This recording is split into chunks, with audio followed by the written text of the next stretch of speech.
kaze mu kiganiro amazi y'ubuzima mutegurirwa kandi mugashikirizwa n'ishirahamwe TWR Burundi n'inshuti zaryo. Ikiganiro cy'abana kirimo inyigisho ngirakamaro mu byo kumenya Imana. Uhagarikiye ikiganiro Seve Nibona, Umuhinga w'ivyuma Michelle na Mubango.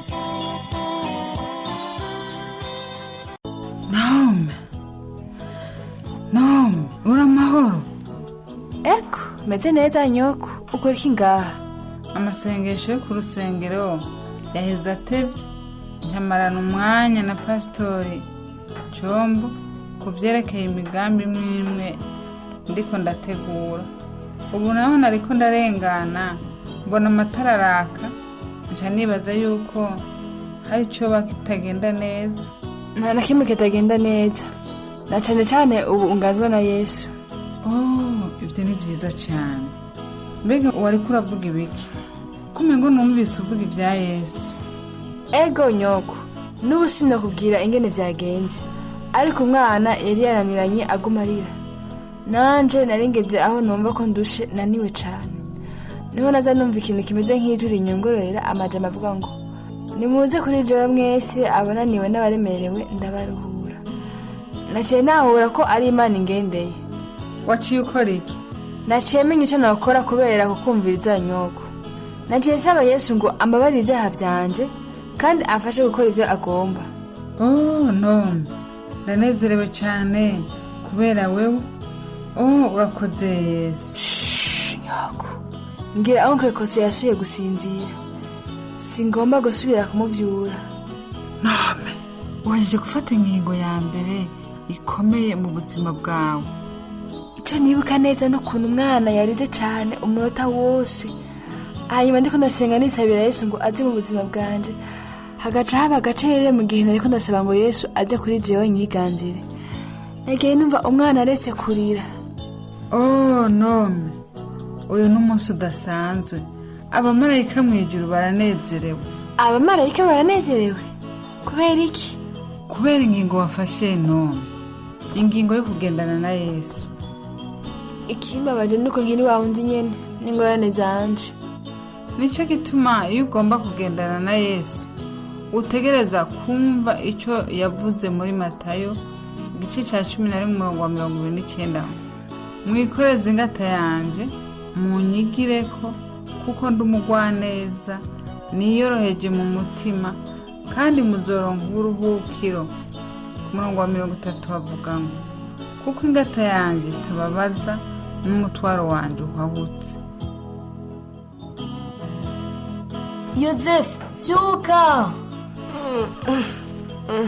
Muvyuke, ndabafitiye inkuru nziza. Niwo ndindira, nkeneye gusinzira kandi gatoya. Ni vya Nome. Ubwo Nome yakoze ibiki? Ntumbwire ko yateye akomoka. Oya Yoze, naho yagiye. Marita yaraje arambwira yuko Nome yahaye Yesu ubugingo bwiwe. Sindavyemera. Iyo ni inkuru iryoshe cane. Ivyo vyabaye mw'ijoro. Urumva ukuntu ari ibintu bidasanzwe. Twe na Marita na Madame Missionnaire twariko turamusengera ejo kumuhingamo. Twese turanezerewe cyane. Ingenoge nambare je kumuraba twifatanye nawe mu munezero gakitsa. Urakoze Yesu.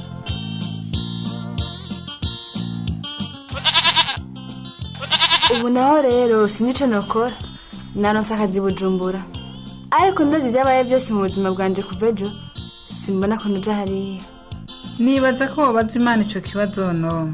Nivyo nyoko, nkwiye kumenyera guha Yesu ikibanza gikuru mu buzima bwanje. Waravuze ibyo gutangura ubuzima bushasha. Ubu rero nk'umukristo urafise akaryo ko gutangura bishasha. Rero nkeneye gusenga kugira ngo Imana inyereke neza ico nkwiye gukora ku vyerekeye ako kazi. Nivyo muri Yohana igice c'10:10 Yesu aratwibutsa icyamuzanye ngo igisima ntikizanwa n'ikindi atari ukwiba n'ukwica no gutikiza. Nanje joho nazanywe no kugira ngo zironke ubugingo kandi ziburonke busagutse. Nanje uko niko ngomba kubaho nyoko.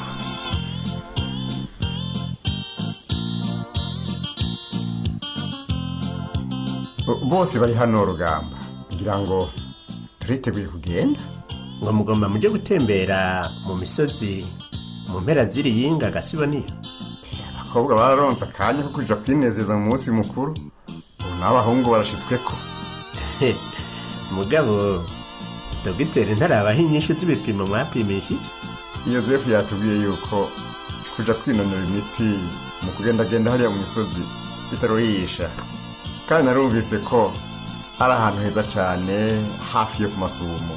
Nizere ko muzi aho mugiye ingene hameze. Nugira ikibazo Rugamba, jewe ntaco nzoba, harageze kugenda tuzosubira kubonana ku munsi w'Imana. Rero Karorero tunyaruke dushikire butarira. Yozefu navuye munyaruke tutwasike. Bayi Rugamba.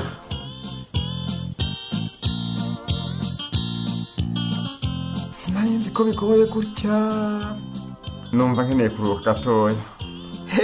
Siboniyo ihate turashika hejuru ku musozi. Naho bitoroshe ndagomba gushikayo. Reka nduho gatoya hanyuma tubandanye, kandi murarawe ndaza kubatangaye.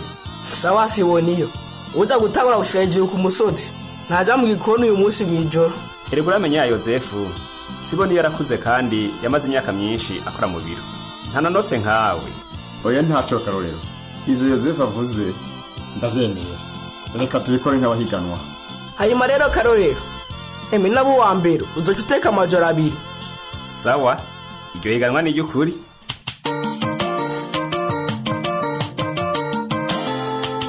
Sinarinzi ko bitorohera kwashika. Karorero, urazi neza ko icumba ari ngaha? Nibaza ko ari ngaha nyene, Siboniyo yashoboye kuhashika. Vubi, umeze neza? Nahinyagaye mugabo simbabara cane, ahubwo imbeho iranyishe. Nibaza yuko twocana umuriro tukashusha ibyo kurya hanyuma tukaruhuka, nibwaca niho tuzobona neza aho turi. Reka ndagufashe gucana. Urakoze kumfasha, naho ari wewe wadutanze gushika hejuru ku musozi. Nta ngwara, reka ndagufashe burije. Ngiye kurondera inkwi tujane Vubi. Ndaje. Murambe barira abahungu, yewe naroshe cane, ngira n'ubusaza burimwo. Sinarinzi ko biruhisha gutya. Harakanye cyane kanda. Ntangorane, Yozefu na Vubi barazana inkwi, nanje ndiko ndategura aho ducana umuriro. Nitwaheza gufungura tuca turuhuka, wewe ni uburifu ku leta ususuruke. Urakoze.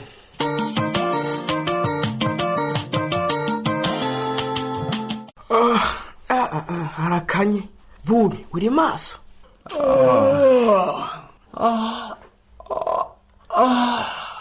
Sura kuryama shayotse. Ntiharagira kuvyuka n'izuba ntirarasa. Yo, Siboniyo yamaze kuvyuka. Kuri we ni sawa, ariko jewe ndakanye cyane sindagira kuvyuka. Wibaza ko Siboniyo atangora navagira? Ameze neza, ahubwo ngira ngo yagiye kurondera inkwi. Je numvira ko novyura Karorero. Reka ivyo bintu Yotse. Genda uryame.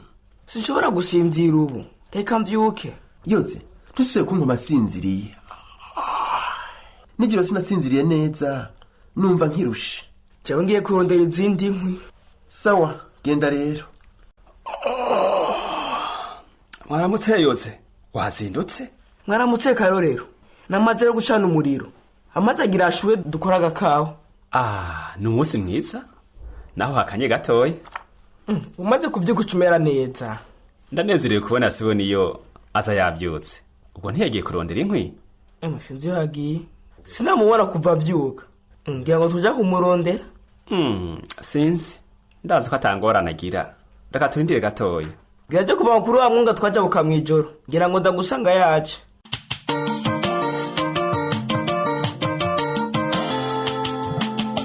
Numva ufise umutima uhagaze Yoze. Twizere ko Siboniyo atewe yagize ingorane. Ariko niyumvira ko tutogoma turindiriye gusa. Navyumva cyane.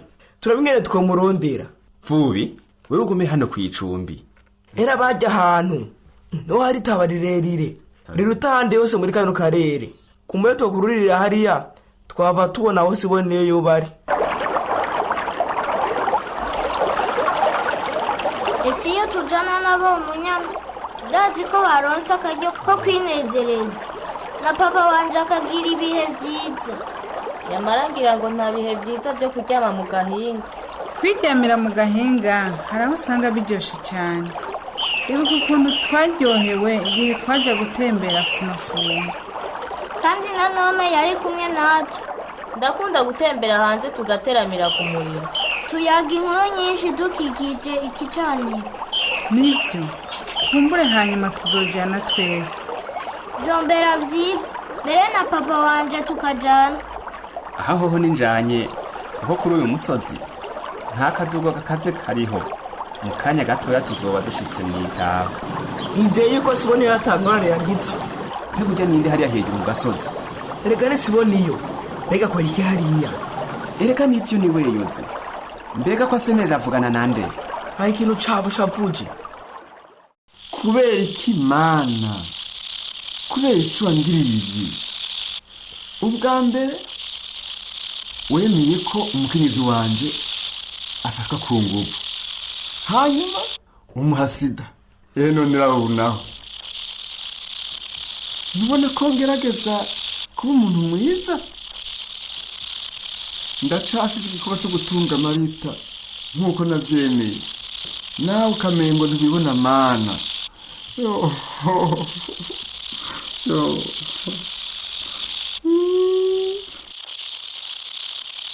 mfise umwana w'umukobwa ntegereza gutunga.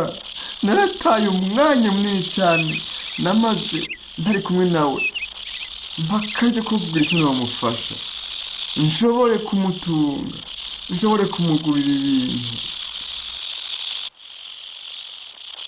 mana, n'akarenganyo, sindi umuntu mubi. urabona n'ingene nemeye kuzana n'abahungu kugira ngo batembere, nari nzi ko biruhisha. kubera iki jewe mana? kubera iki jewe ga mana? nzogukorera ibikorwa byose ariko nkize. sinota Marita muri iki gihe. nkiza mana, nkiza, kuraho iyi sida. oya oya Marita warago, mbega nzogera gute ntiyabura se? niyumvira ko twosubira hariya ku icumbi. nivyo Karorero, tugende.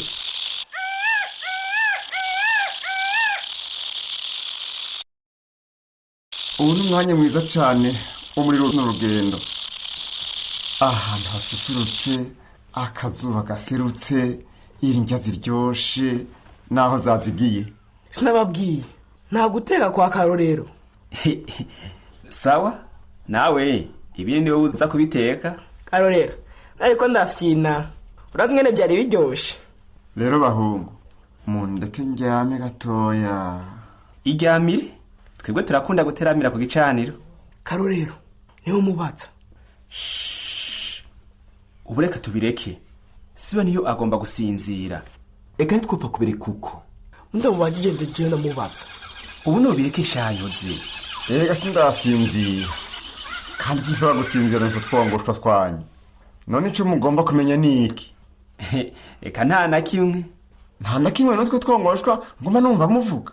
ndazi ko ikibazo cyacu gishobora kuba giteye ubwoba. mugabo reka ibyo bintu shayoze, sibona iyo ariruhiye. sinshobora gusinzirana utwo twongoshwa mugomba muvuga, ariko mufite icyo mugomba kumbaza. nkombaza? none ikibazo cyanyu ni iki? bimwe byo mu gitondo urazi ko twavyutse dusanga wagiye. nibyo, nari nagiye gutembera. twari twagize ubwoba tuja kukurondera, hanyuma twumvise uko uravuga cyane. none mwumvise icyo nariko ndavuga? none nivyo ko waba ufise sida?